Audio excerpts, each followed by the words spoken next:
بین زن و شوهر مهمترین پیوند اعتماده. تو اونو از بین بردی. قبول دارم که احمد اشتباه کرده. توی این وضعیت نباید کتکت میزد، ولی تو هم عصبانیت و دیوونگیشو میدونستی.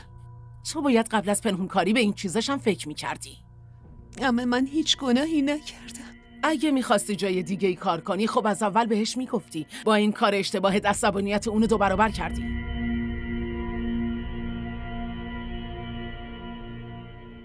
آره، همیشه من اشتباه میکنم. شما هیچ وقت اشتباه نمیکنید. همه اشتباهات احمد و کارای اونو نادیده میگیرید. با این کار گناه بزرگی میکنین عمه جون. مریم، با مامان درست حرف بزن. من هیچ وقت بی احترامی نمی کنم. من فقط یادآوری می کنم که چقدر توی این خونه داره بهم ظلم میشه.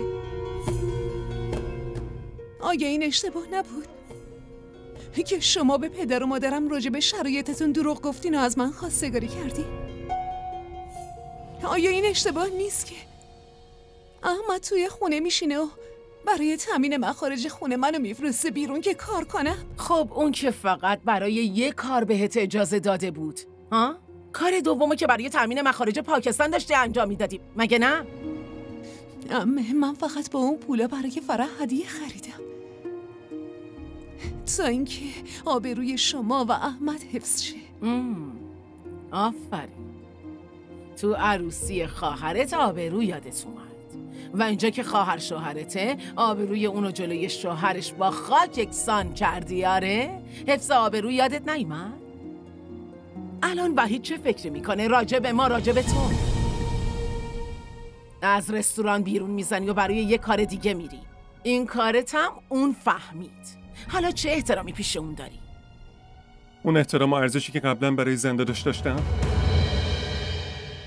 امروز بیشترم شد. اما وحید، تو دهنتو به من سنا. آره وحید پسرم، من میدونم که احمد از عصبانیت مثل دیوونه ها رفتار کرد، ولی ببین من اینجا هم نه، من مانعش میشم، نمیذارم دیگه دستش بلند کنه. خیلی خوب دیدم که نه تونستین مانعش بشین و نه میتونین مانعش بشین.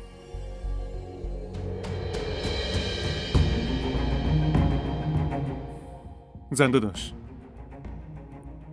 تا وقتی شرایط این خونه براتون بهتر نشده شما با من و سنا بیا این خونه ای ما زندگی کنیم.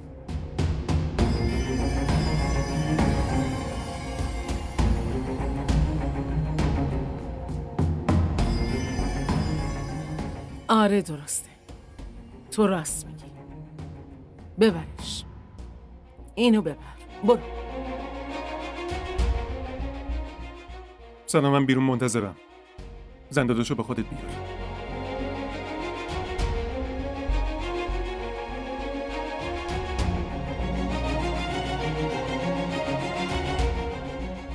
مامان،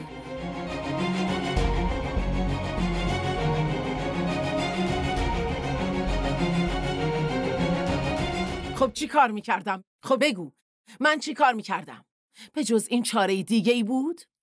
من بهش اجازه دادم، همین. دیگه نمیتونستم کاری بکنم. به چه حقی؟ با چه نسبتی اونو با خودش برده؟ مریم زن منه، هر کاری دلم بخواد باهاش میکنم. اون حق نداره بهم چیزی بگه.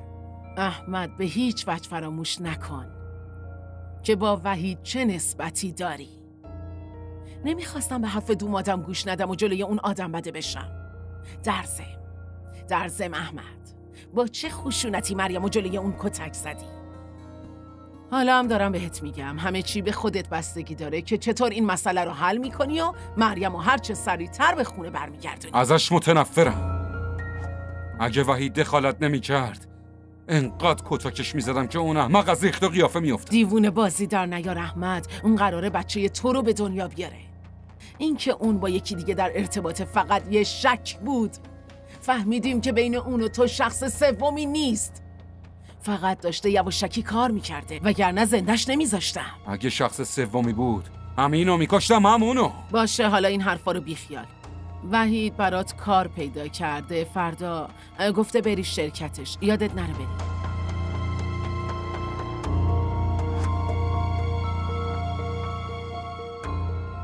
این مرتیکم مثل یه عذاب الهی وارد زندگیمون شد.